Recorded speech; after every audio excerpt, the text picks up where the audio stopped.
A bronze medal for Ireland and Coventry. Oh no, wait, that was me. Sorry, that was me. All square on the night in Oriel Park. I don't really know any kind of introduction we can give. We're definitely going to get stuck into it straight out the gate.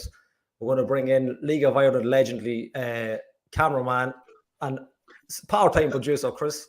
We'll have our guest shortly also as well, Chris. But look, we'll just get straight into it. I think it's all square in Oriel Park, but it's a disappointing probably week, 9 days when you include traveling and training, and we've had off the field stuff that's been great, but tonight's really been a kind of a sour note probably to end the week on, hasn't it? Yeah, I think I think the two performances that left us a little flat from what we want to see from this team as well. And in the words of the captain tonight, I think we'll keep this duck in short and we'll keep this duck in sweet. We'll get out of this as quick as we can. I just think like when I was talking to Niall last week, I said, if we can score first, the crowd will get in behind us here and we'll really kick on. And when we didn't score and then they did, it's like someone just kind of let the air out of the balloon a little, wasn't it? And even when we got to go back, you're thinking, we still need to score 3 here. It's getting, I honestly thought, could we get 2 tonight? Possibly. Yeah. But my question mark was always, but can we keep them out? And like I just seen a tweet there from James Raj just before we came live there. It said that KA had scored 5 goals in 6 attempts. Yeah. Again, that's the difference.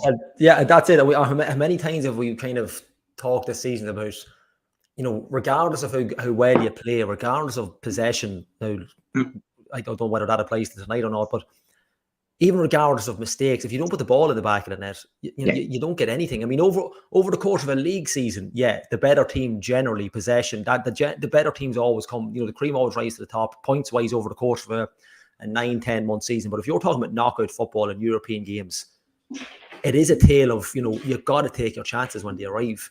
You can't be wide open for players like the first goal tonight. You can't be wide open like that. And even if we go back to the first leg, even regardless of the score from that one, you kind of half thought, like you said, we can score, but even when it comes to league games, can we stop conceding goals? And that's probably been the story of the season, really. I mean, albeit not just European matches, but it's just it seems to be like a little flaw that we have, a little chink in the armor that hasn't been quite right yet, has it? No, and unfortunately, it crops up every odd week, and we lamented about our inconsistency this year, and this kind of we get a good week like against Shamrock Road, you think, we sorted everything, that's the best performance. Then we go and play Bows and we just hand them a ton of chances and they go on to win the game. And that's just exactly what's happening again. It's, we get ourselves back in the game over there and then we just give away 2 silly opportunities that probably puts the tie past us. And then in a night tonight where, like I even said, if going into the last 10, 15 minutes, it was still 0-0, I'd be kind of happy enough to like to think that we would be putting enough pressure on them that we'd be the ones creating the chances in that last 10 minutes. And you think, God, you get 1 there and then they'll panic and see what happens. But I felt tonight that they played within themselves. They used the referee extremely well. They knew when to hit the ground, what they were going to get every single time. Yeah. And is that the difference? Like you can't say that that's the difference with people who are wily in Europe, because that's their first campaign in a long, long time. Yeah. So but I think when you look, the players who had the most influence for them are their new signings that they got in. We have 2 potential new signings, and they're just coming too late for us on this now. You'd like to think. Once again, I found the engine room being the problem again. Yeah. This middle of the park, and if you go right back to the start, like there was 4 changes tonight. Louis Ansley coming back, I probably thought, that was going to happen because it was a bit makeshift when we played Muller in there. He's done it again for us when he's needed to. Ryan O'Kane to start, we thought that was probably ideal as well. But then Paul Doyle just didn't happen for him tonight, for whatever reason. And then Conor Malley, think probably just had another wee night off as well. Just that middle of the park is just not taking over. And you'd say now that, with Darryl coming in this week, I was hoping to be able to have a lovely pod, talk about Darryl, talk about through to the next round. He's in. This was ideal, and we had the ambassador for positivity, coming on, and I thought this would be perfect. Yeah, but it wasn't to be.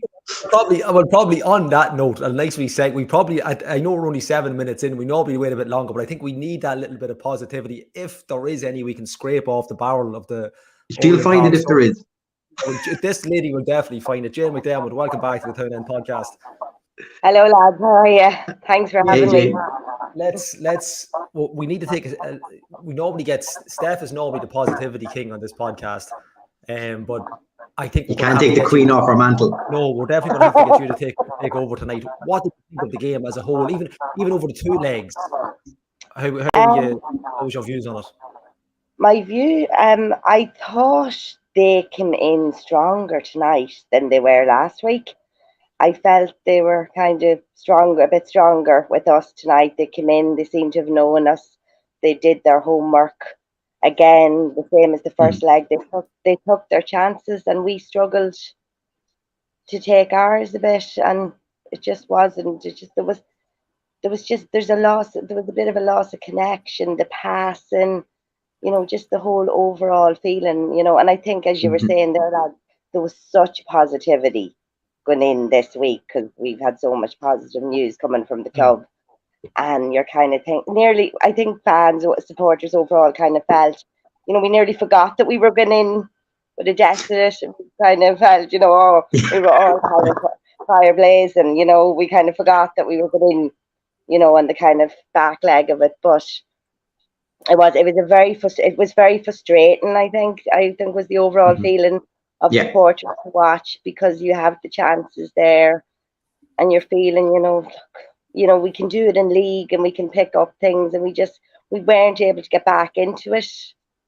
I think that's. I think the kind of, as Daniel has put up there, even on Twitter tonight, I've checked out the messages, and it seems to be, it's a massive scalp for Dan. Dane Massey said at the end of the commentary as well, have we kind of succumbed to kind of thinking, like Jane has just mentioned there, were we guilty of maybe forgetting that we were 3-1 down from the first game? I don't obviously think that's reality, but if you take it in the context of the 90 minutes, yes, we're a better team, but we just haven't got going. And is it in the back? I mean, they almost forgot that we've got to chase this game from the off. We've got to get at these straight out the gate and hit them for every chance we have. And that was just kind of the story of the match. We just never seemed to, we were so wide open for the goals, and it was almost like we forgot. Before we even came onto the field, we've got to chase 2-goal deficit here, and just never seemed to really look like you said. We said, and look, it's probably, we should probably put it in the name of the podcast. We seem to have this thing of conceding goals. We're always susceptible to conceding goals, and that's something that is a real issue for Skip and the lads now. I know we've had a positive week on signing players, but they're not going to sort out the defensive problems. Are we guilty of maybe taking these teams for granted? Thinking, we'll make it up. And I know us as fans are, but would it be a bit of susceptibility there in the squad tonight, Chris? Maybe. I don't know if that's exactly what it is, but it's a little bit what Jane just said. I think KA had a game plan to play against us, and it's very similar how they played the first leg, as in they'll absorb and let us have as much of the ball as they can, but when we give it to them or give them an opportunity, they're going to take it. And like, we were compact tonight. Skip had them relatively compact, and next minute it's a ball over the top, awkward bounce, we're staring at it. Edmondson is straight in on top of it, and it's a goal. And that's the difference. That is the difference then straight away. That they were just clinical, and I thought their game plan over the two legs was absorb, attack. But do it, when they attack with purpose. They attacked in a unit where they were all pushing forward, and that made a big difference. And it just seemed, compared to our attacks, were slow, lethargic. I mean, how many times did Ryan O'Kane get the ball down the left-hand side, take on 2 players, roll the ball back to Leahy, and Lee didn't beat the first player from across. I mean, they were probably going, we can do this all night. Yeah. We needed someone unfortunately, and we needed the Darrell Horgan then, just to drop his shoulder and do something different. And I think that's part of the issue we're having, Chris, is it's this repetitive. It's, we're doing the same thing. We went, we went there last week. They got 3 chances and they scored 3 goals. How many chances did we get and we couldn't? And I think there was a lot as well of, I think they studied us a lot. I think they watched us. They were watching us. They observed us. They were obviously watching previous games of us. They knew our players. They knew our squad. Even when we made our changes, they knew our subs. They seemed to have known us and studied us very well. Yeah. I think if it's... And I think on that level of football, that's so important that you have to watch. In our league, it's a small league. We're so used to playing each other. We know what's going to happen with our opposition. It gets pretty predictable. But when you're playing a team like that, the homework really has to be done, and they seem to have really done their homework on us. Yeah, there seems to be. If you compared it to teams like their number 6 tonight ran that middle of the park, played up to the ref when he needed to play up. He was they managed that game in Oriel Park tonight so well. I'd say their managers went, lads, you just stuck to a great game plan that we had there tonight, and it frustrated Dundalk. And you just took the words out of my mouth, Chris. That's what I was going to say. They frustrated our lads. You could see it on them. And it wasn't like nobody could say they walked on tonight and they weren't trying. It wasn't that. It was, I just spoke about Ryan O'Kane there. He's a young player. He's coming up and he's doing well. But you could see the frustration that he was really trying to get out, and he just couldn't, because they're studying us. They're watching us. They know what's coming with us. And that's what happens. When you do your homework, you pass the exam. Exactly. Yeah, that's it. It is that simple. That I was just going to say, Davey English and Jace, it all seems to be, and even on Twitter tonight, it seems to be the same consensus that we're really short. Like you just mentioned there, number 6, we're just really short that kind of. That I think somebody said there, an enforcer in midfield. Someone just like a. I know, look, we hate to go back and mention the Chris Shields of this world and stuff like that, but we're missing that little bit of presence, I suppose, in midfield. And look, that's not the only issue, but it's a glaring obvious thing that we just don't seem to have that player. We kind of mentioned, I think we'd mentioned a couple of weeks ago, Paul Doyle being a type of player, but again, hasn't gotten going. Conor Malley's not that type of player. Illy Coco's not that type of player. Darrell Horgan, Sam, these won't be that type of player. But there's your problem, Gal. We've tried several people in that position, from Alfie Lewis, Illy Coco, Conor Malley. We've tried everybody there, and just no one seems to be suited in our system to that position. Yeah, and that's probably something that Skip's going to have to do at the next transfer window to try to address that, because that is the glaringly obvious.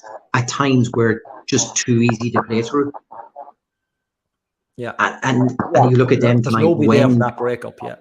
No, but when they were under pressure, they took a foul or they slowed the game down, or they done whatever they needed to over the 2 legs. I would say over the 2 legs.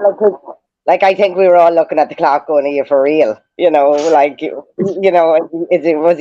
he not watching that? And look, they were doing what you're going to do in a game when you're through. You're going to lie down. You're going to say, and the counter side of that is that should give us an opportunity to compose ourselves again when they're doing that with their tactics, but it should give us time as well. And look, I know we've been saying this. We are dealing. We've a whole new management side. We've a lot of new young players. It's going to take time. We get that, But I think now I'm going to go on my Horgan. I think having the likes of Darrell back, and not even just on the pitch. I think he's going to be very influential in the dressing room. I think he's going to come with wisdom. I think he's going to come and he's going to he'll help connect the squad and bring the lads together tactically, because he's been around the club. He's had our wonder years. He knows if there's anybody coming into the club, he knows how to do it. He knows success. He knows how to bring success. And I think he'll be very influential on that side of the club as well. Yeah, I think the shame is if we didn't concede that first goal, like one of the best moves of the night was John Martin's goal. Yeah, because we played down that side. Ryan O'Kane tucks in one or two. This time he is able to drop the shoulder, puts in a beautiful cross, and John Martin times that header absolutely beautiful to get in front of the defender and put it into the near post. That should have been the catalyst for us to be able to kick on. But it just never did tonight. It just never did. And I do think we were a little bit unlucky as well at times. You had Dickie Kelly's chance before that, remember? Kelly's chance. O'Kane got that was millimeters. Like I thought it was in. Like I was, we did have, and that's that's a bit of unluckiness as well, but you hope that they will watch back now and they'll see what's going on and they'll observe it and it'll push on into the league and into the cup. It'd be nice to have some silverware back in Oriel before the end, by the end of the season. And it's hard for the fans because we've got so far, we've done so well. We got to the second round. Like we would have grabbed this a couple of months ago, to get this in Europe. We weren't sure how our European was going to go for us. So we're all disappointed. And yes, we lost chances and it could have gone. And we wanted it to go the other way. But I think now we have to, I think what's deflated people a lot is it was such a high week. There was such, such a highness within the town with so much going on. And look, these are two new players. They're only signed. We haven't seen them yet. We have to let them in bed now and hopefully see how things go with them. Yeah. Like you almost forget, even like, Anne's mentioned there as well, and the commitment's lacking, and it's disappointed everybody. And you almost forget we scored twice. We haven't even gotten talking about the goals. We haven't gotten talking, we talk about chances, but it obviously pales into insignificance that we scored twice. But even if you take the goal, it's a great cross from O'Kane to John Martin, bullet header, almost a Pat Hubin header. We probably needed more of that, though. I mean, yeah, there was some crosses in, but there doesn't seem to be anybody. Like, I know we had one corner from Ryan. I think Dane Massey might have said it's a poor ball. I don't actually think it was a poor ball. There's nobody on the end of it. Nobody came in to run for it. The defender had a clear header. I think it was early in the first half, just after we maybe scored. But we just needed that little bit more. Like Archie Davis had obviously a lot of shouts from man of the match, plenty of cross in, but just nobody really taking advantage of them. That connection's not there. The passing can be very uncoordinated. I find you kind of like, who is that going to? Where is that supposed to be? And one of my biggest things I would have had with tonight was that I felt Sloggett should have been on a lot earlier. He comes on, he scores for us. Bring him on 20 minutes earlier, he could have had 2 or 3 more for us. He's a man that can come on. We've all seen him in action. I think he's been excellent for us this season so far. I think he's been consistently very good for us, and I think that's very frustrating. Look, there's obviously reasons why he's brought on so late, but us as supporters watching it, you're kind of thinking, this is a man that's going to put it in the back of the net for you. Bring him on, and then come on and score. And it was too late. He got his goal, and he didn't have any time to do any more.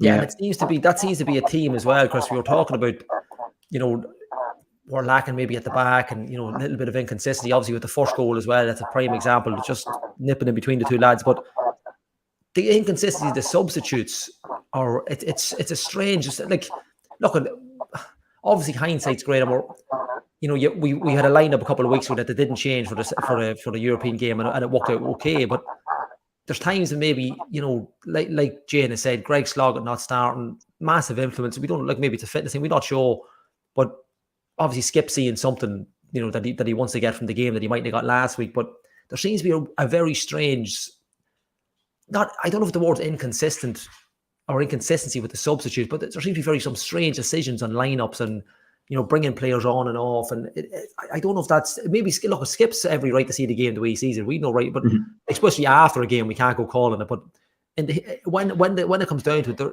the substitutions, probably 75% of the time, don't really work out and haven't really been working out all season, have they? Now, when they do work, they work really well. But Yeah, we're getting the fat end of the stick, I suppose, for most of the games. I think I actually wouldn't have been surprised if we had seen some substitute at half time. I think that might have worked for us, because if you think that we had pulled the goal back, there was the big chance for Dickie Kelly before that. You know, O'Malley had the other shot then as well that the keeper kind of punched away. I was kind of thinking to myself, we've got a little bit of momentum here. I wonder would even a Johannes Yuli, someone like that who's a bit busier, how that might have played out for them. But if you want to know the difference, for me in the two teams over the two legs, and I think it's probably good to look at the two legs, is John Martin has a big chance over there. He doesn't take it, unfortunately. John Martin has two big chances tonight after his goal. One is the one he just can't get the ball out from underneath his feet. Kind of Hooven knocks it over, it kind of runs over to him. He just can't get it out quick enough. It doesn't happen. And then the sliding doors moment of the whole game is he thunders one off the crossbar. And then, but a couple of minutes later, we go down to the right, we can see the penalty. Yeah. That's the absolute difference at this level. And that's the inconsistency that we've unfortunately have. They wouldn't give us that opportunity. Yeah. You know, when we presented them with opportunity, they took every single one of them. Yeah. We had 2-3 big chances there. We go 2-1 up there. Oriel absolutely lights up there tonight. Yeah. And we had 2-3 big chances tonight to do that. We did take them. And that's why we're out, I think. And it was no, all right. I know there's no point, we're going back, but it was like the first leg. They had their 3 chances, they took them. How many chances we had, and it didn't happen for us, you know. And it's very frustrating for us to watch this, because you know, well, it's very easy for us to say, well, this is what I do, and look, you know, in Stephen O'Donnell we trust, and you know, we hope he has a plan, and he's recruiting, he's bringing in players. You know, if you'd said to me 3 weeks ago, Darrell Horgan signing back with Dundalk, I would have laughed, because I actually did say it to people when it was said, you know, when the speculation kind of started. I was like, not going to happen. No, no, you want to go way back to Disneyland there. Like, it's not going to happen. So, you know, I admit when I'm wrong, even on live podcasts.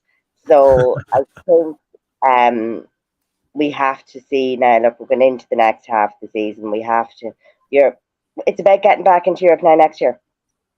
And I know we're all a bit sore and the game's only over, but now that's what we have to focus on. We have to focus, making sure that we're in Europe next year. That's what we have to focus on. Building our squad as much as we can.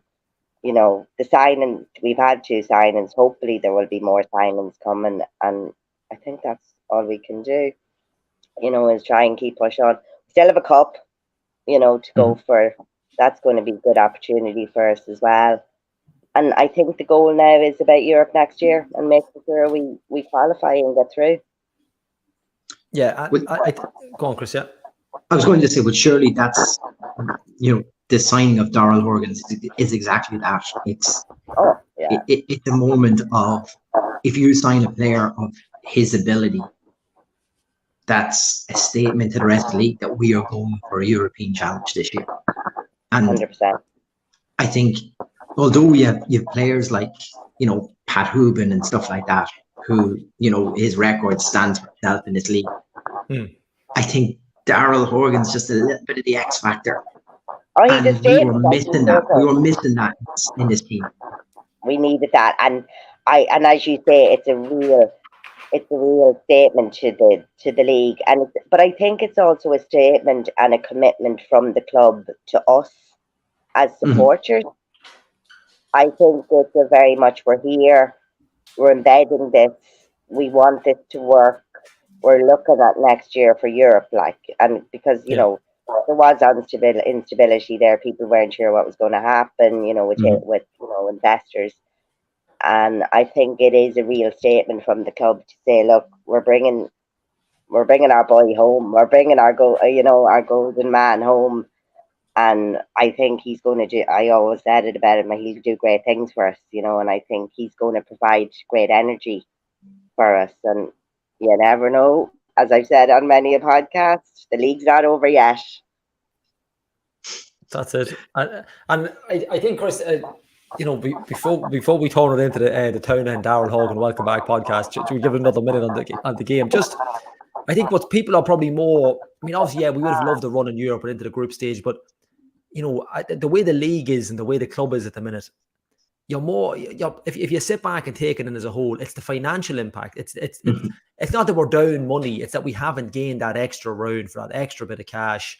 And, you don't want it to be about the money. You want to get on and get into the group. But the next round would have been, it's a big, big tie on the next round. But you kind of just wanted to get your name in the hat and the name, playing those 2 games away, whether it be Brew. I don't know what way the results went, but 2 massive games no matter what. I think our house won 1-0, didn't they? Yeah, I'm not sure. I was 1-0 the last time I seen it. Yeah, I'm not sure if it finished. But it was more the financial impact of getting into that round. And, when you sit back, that's probably as big an issue. Look, we're obviously here to support the team, play football, get into rounds, get into group stages, but it's just that little bit of miss. That would have been nice just to kind of tee off the rant and the Hogan signings of this week to kind of say, right, a little bit of extra money in the bank. And it just, on all fronts, it's just kind of an overall, it's a disappointing week. Like everybody said it, and Frank summed it up there. They've taken their chances. We've said it here. If they've taken their chances, we haven't. And it's something that they need to put right because, you can get away with not taking chances in over a course of a league campaign. But when you talk about cup football and European football, you have to take those chances. Like, I know, look, John Martin's been very unlucky tonight, but, we've had umpteen chances to get the ball into the box a little bit better, to run on, get on to headers, and we just haven't taken it. And that's what inconsistency has to stop. And, you're, like you have said, you're hoping that marquee signing makes that little bit of difference over the next couple of weeks and gives us that little bit of run that we're going to get into, late August, September, to kind of have that cup run and league run as well. Yeah, I think we probably become sometimes a little bit too easy to play against because you know what we're going to do. I think Darrell Horgan will probably give us that little bit of, actually, we're not 100% certain what he's going to do. Like us as supporters, like I know plenty of the conversation I've had over the past while is like, I wouldn't even play Darrell out wide. I'd play him in the hole and let him just, have the freedom in the pitch, do Darrell Horgan things. And if we're saying that, that's a good sign that, hopefully Skip is thinking, well, this is a complete luxury player to have. Yeah. And how you utilize a luxury player is you play them to their maximum. You let them entertain, you let them have the freedom to go and link up and bring others in. And I think if you're doing that'll play up.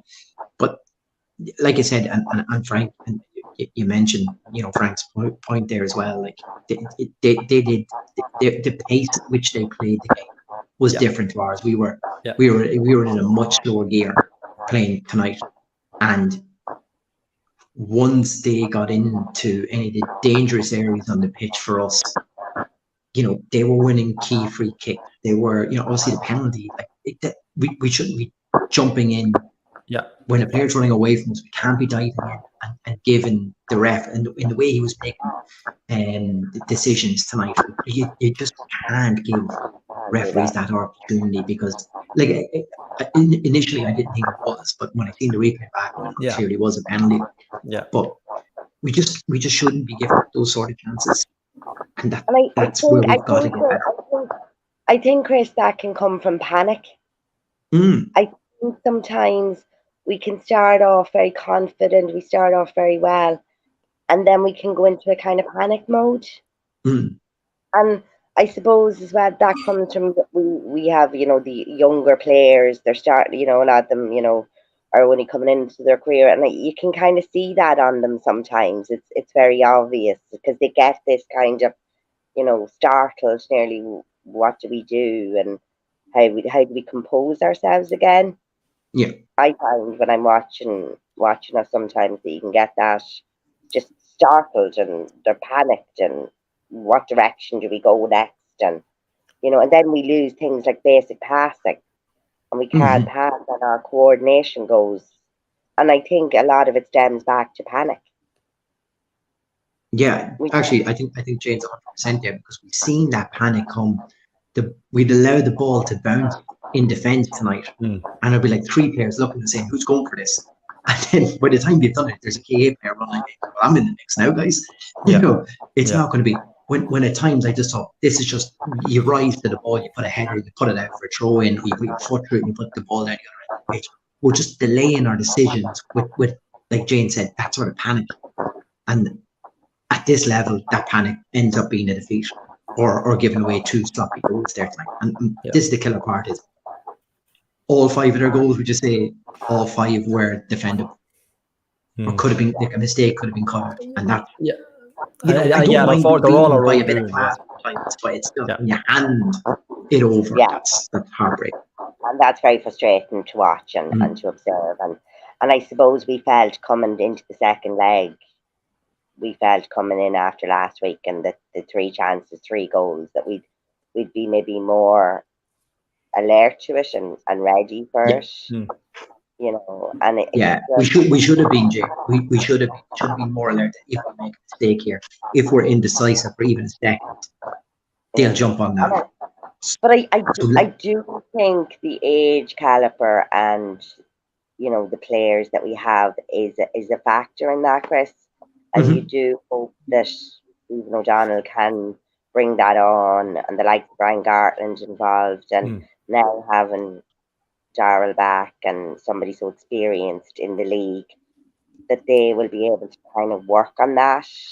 You know, that's not, I suppose that's not something that can be improved overnight. And I think it's about being aware of it, and I think about having self-awareness. That is another thing that comes with more football and more games, and you know, you have a structured 11. It's like going back, you know, Sloggett sitting there on the bench, he's been brilliant all season, you know, and I don't know, maybe he had a niggle, maybe there's a reason. Has to be something. That I would think that there's something genuine that he couldn't start, because it would be a no-brainer to me that, you know, you'd start him. So it's players like that we need to have to keep, like, you know, like you see it even there. You miss Wardy there on the pitch. You miss him for, you know, for bringing the squad, for bringing the lads together, for keeping direction and keeping them, you know, composed. He's very good at keeping them composed when he comes on. And just with injuries and people not available, like, you players like that, you can see that. You know, you can see where that, like, and that's it. Like you say, you would have to think there had to be something up with Greg, because I think when our midfield plays well and we get, you know, any sort of positive play from the middle of our, Greg's probably is either on the pitch or he's had some sort of influence in that. So you would like to think, there have to be some reason that Skip didn't pick him tonight. And I think one element of Yili Coco's game that has come on is his kind of hurriedness or pace about him. He, you know, you look at the goal, you know, that he scored before, and, you know, straight from the center, he's just charging people down. He's one of those players that's in your face all the time. We missed elements of that tonight as well. I thought our middle of the park was, if you will, the engine room to this team over the 2 legs just took too long to get going. And at that level, they just snuffed it out, and it never happened. I would say against Bruges, you'll probably see, once again, KA will probably let them have a lot of the ball, but Bruges will be a lot more clinical. Passes will be a lot more accurate. The pace and the tempo will be a whole lot quicker. And KA will probably struggle with that, because they won't just be given 5 opportunities to win a tie like we gave them over the 2 legs.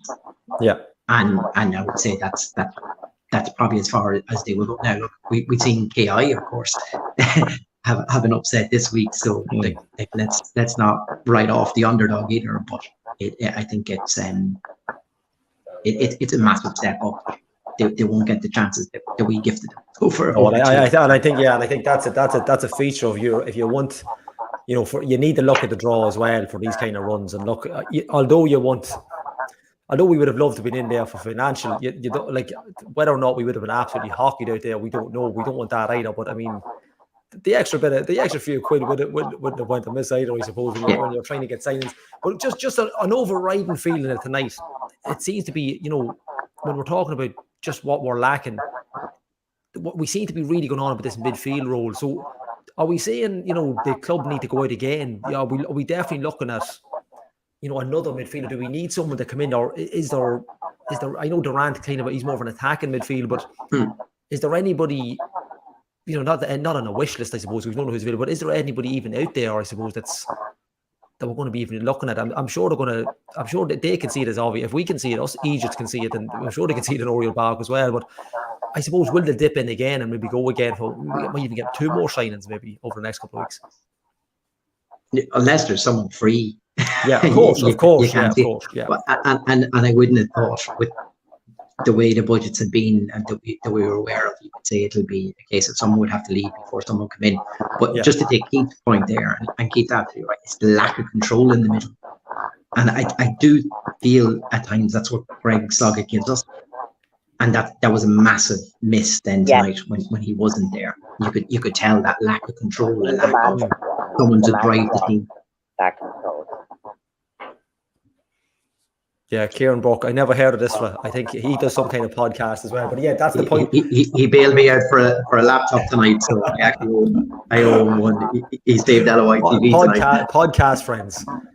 Yeah, and I would. That's definitely a runner. I think we've mentioned this when we kind of in dreamland thinking we were going to get Darryl Hogan and not actually thinking we would. But I think definitely playing in the 10 is there, because the worry is that, you know, although Hogan's, look, the legend that he is and coming back in and still plenty of years left in him, we don't want to see a Dickie Kelly or Ryan O'Kane miss out. So that option, that little bit of kind of free roll in midfield, kind of like myself last week in Coventry, that free roll in midfield, because I wasn't quick enough to chase the ball.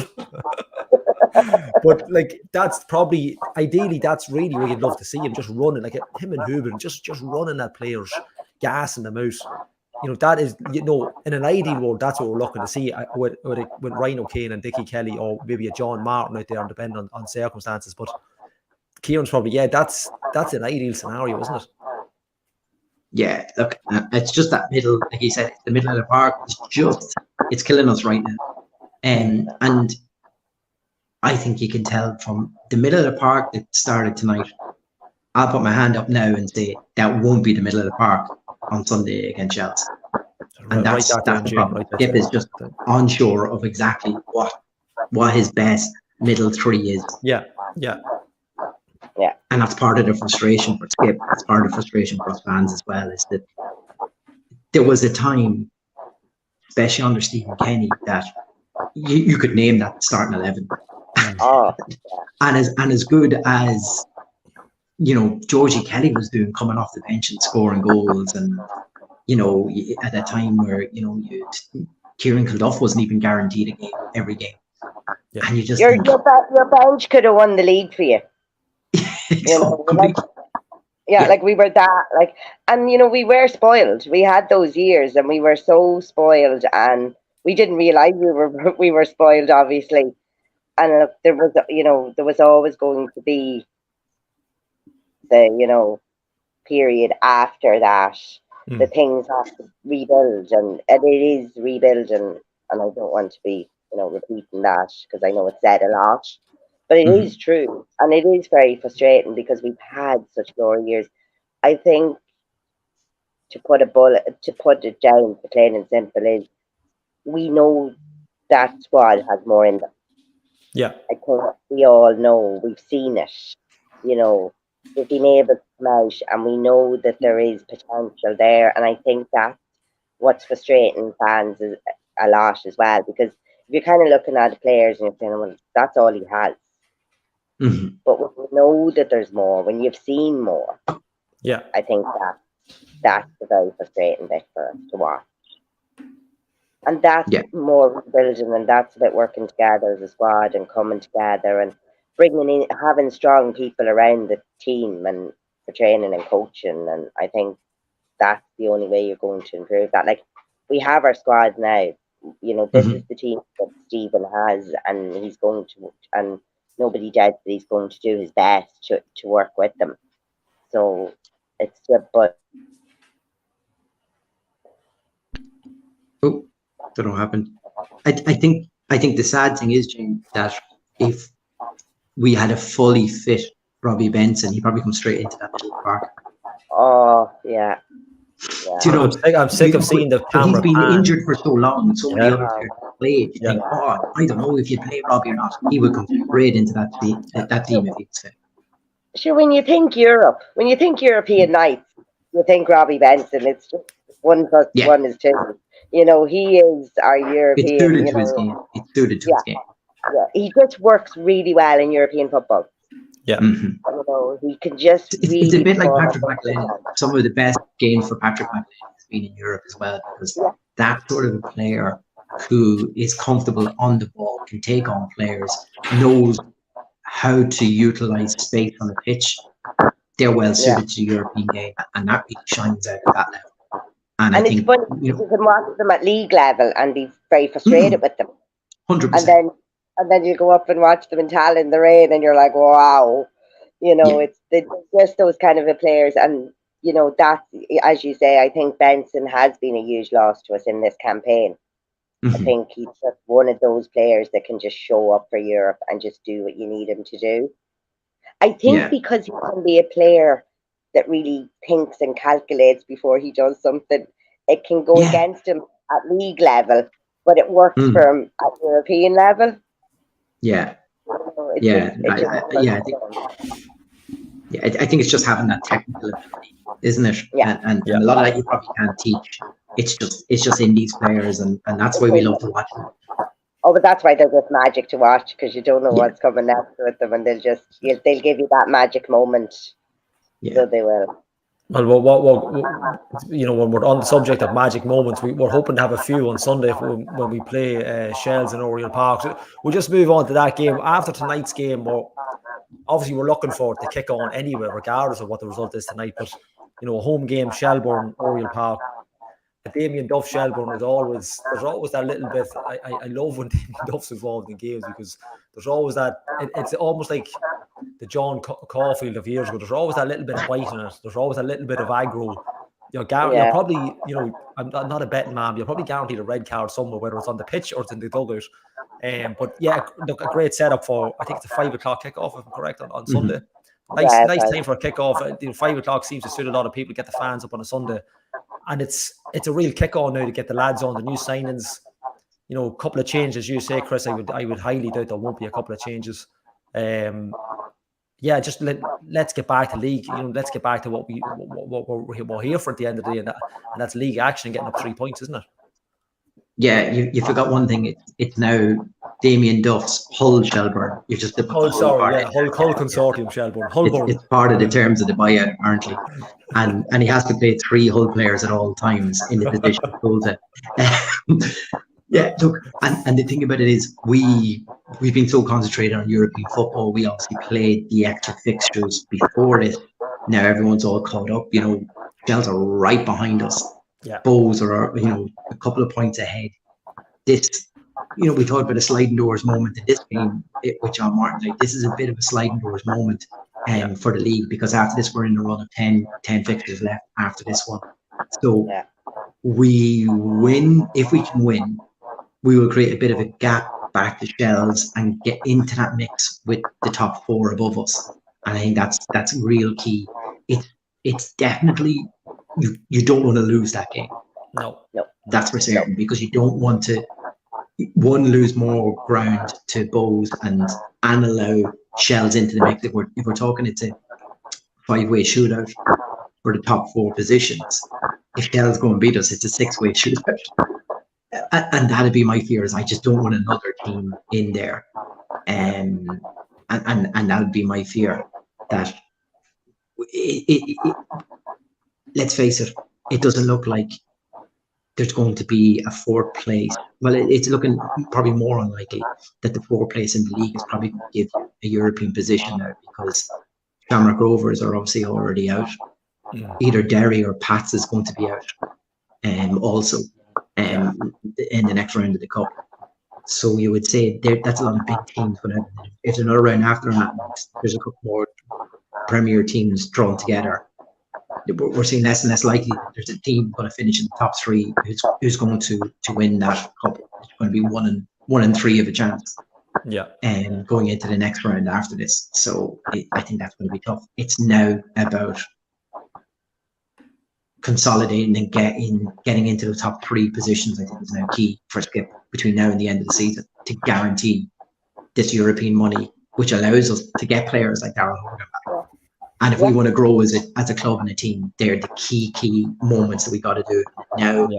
Now to the end has to be get into the top 3. I think that's the key part. Starting I think between this evening now and Sunday is going to show great character. Is going to show the strength of character within the squad. About bouncing back now. Yes, we're now out of Europe, but we now have to go into focusing on getting back into Europe next year, and that's just what it is.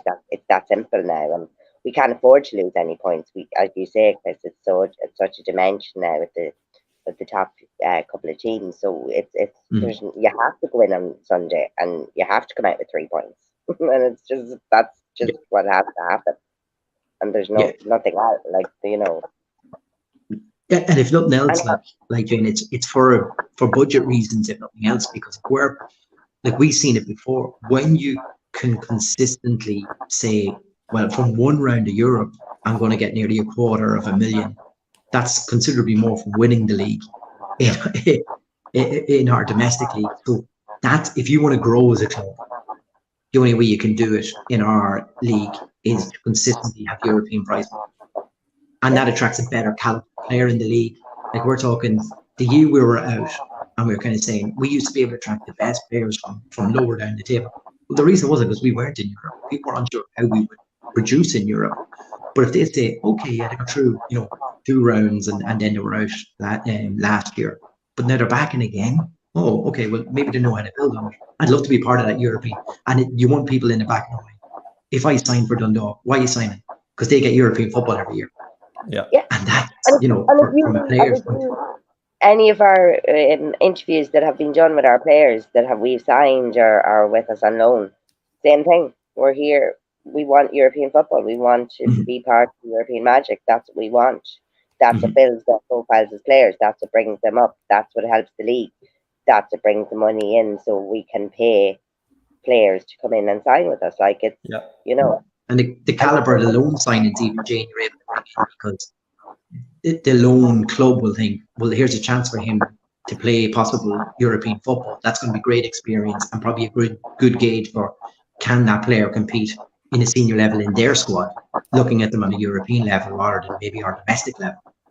Yeah, and it's just going to heighten. It's going to heighten their confidence. It's going to heighten their abilities. The players going to make them more appealing. If they're you're using club as stepping stones to improve their career, only using European football.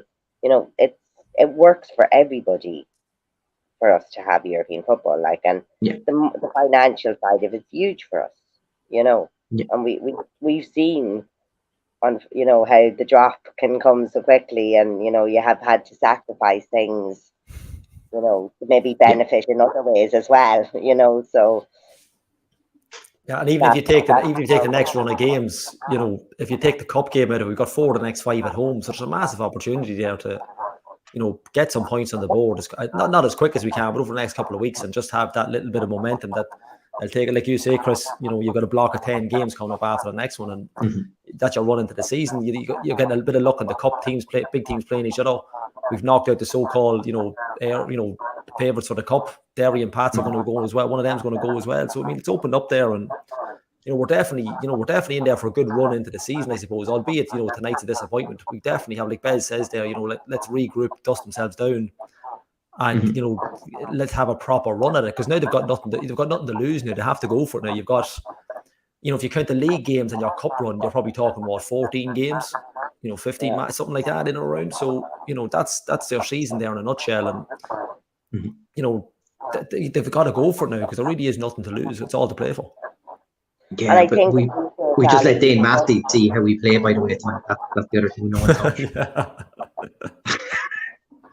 We put him on co-coms and now he knows to go back to Brian. We'll have to blame Adrian Taff for that one.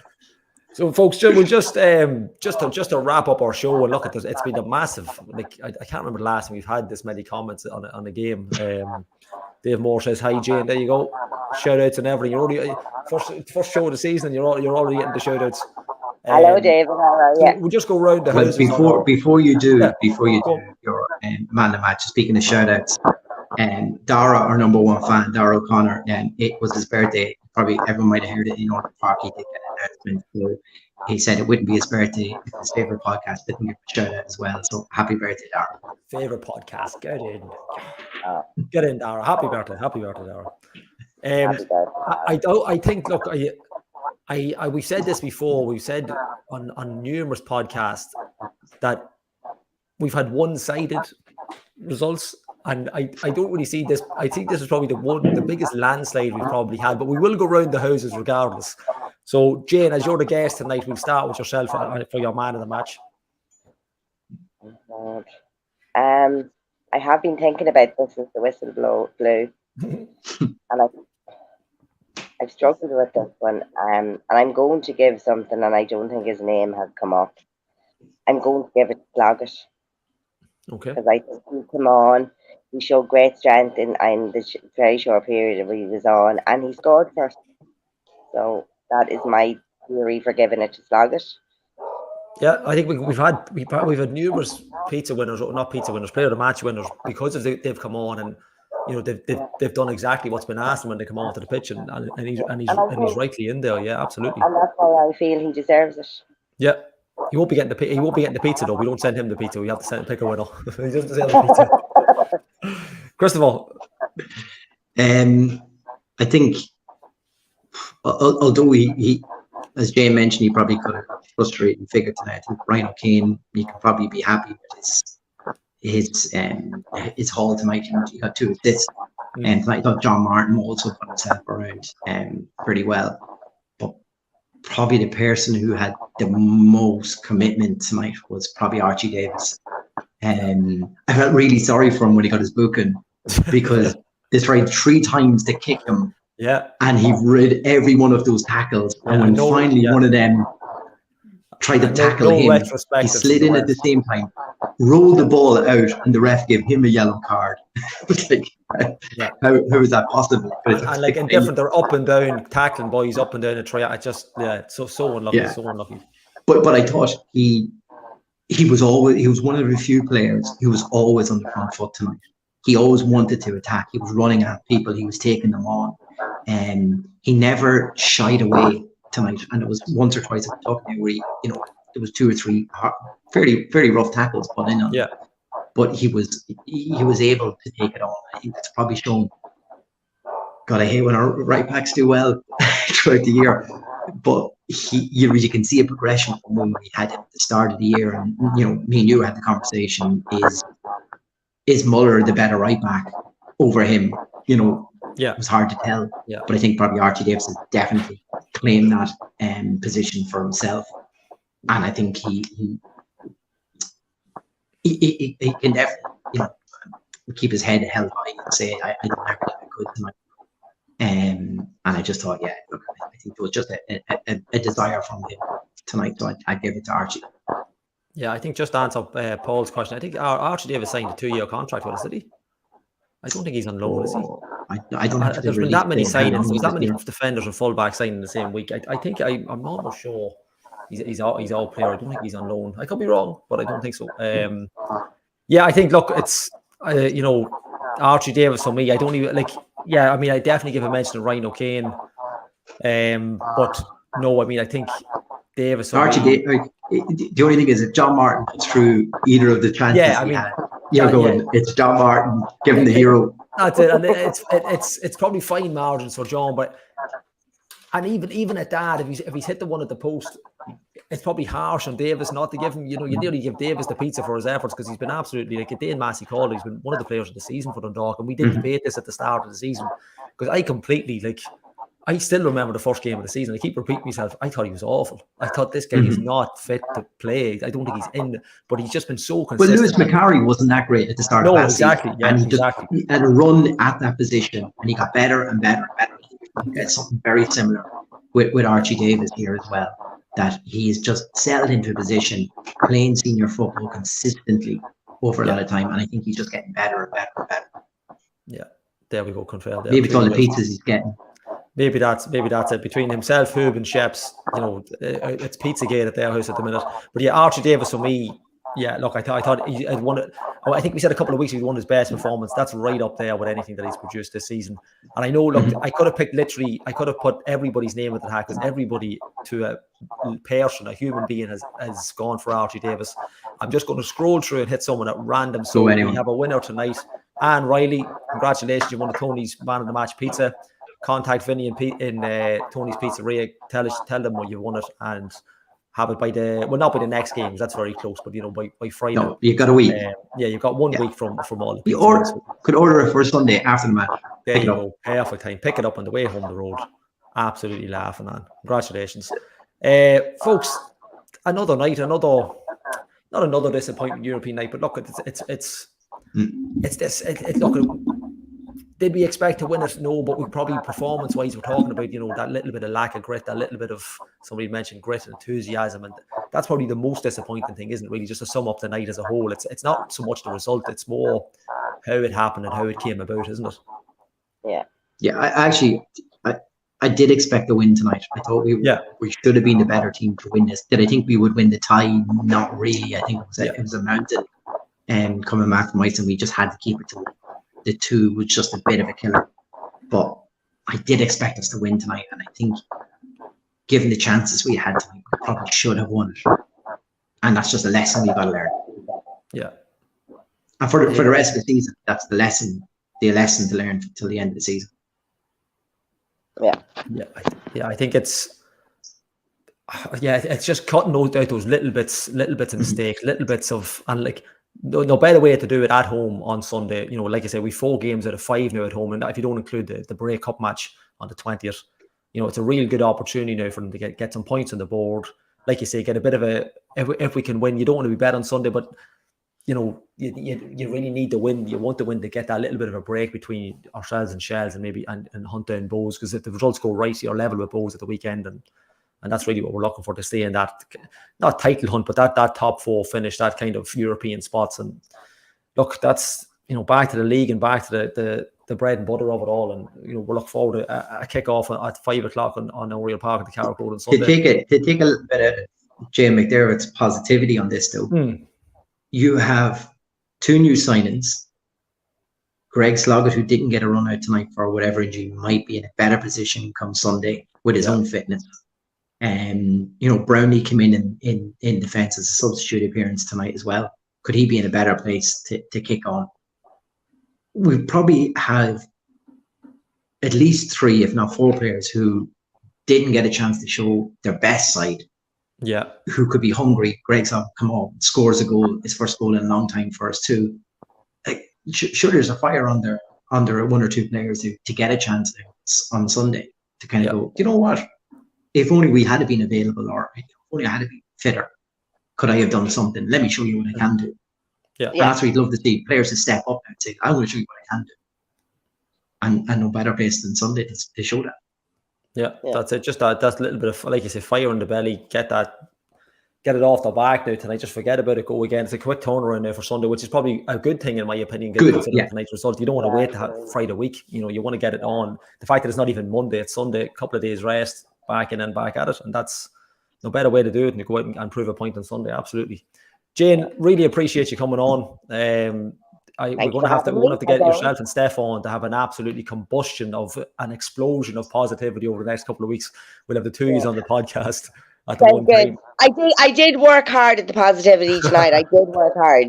No doubt. We've no doubt that you did, Jane. Yeah. No doubt. Thanks to our sponsors, Dundalk Village. Thanks to Tony's for the pizzeria. Playoff Fit for our beautiful, what sign are we on? I'm watching myself for our lovely tops. We may have to get a club shop open before the end of the season, because I've been inundated with a few requests for tops from all over the place at the minute. But yeah, look, folks, thanks very much for joining us. Until Sunday at probably about, I think we'll take probably about 9 o'clock, Chris, is it, give or take, we'll be taking with that kind of kick-off? Give me. So look, let me go home and get the child down. Home, get the child, get the dinner, get the spuds in, and we'll see you on Sunday. But until then, come on. Thanks, John.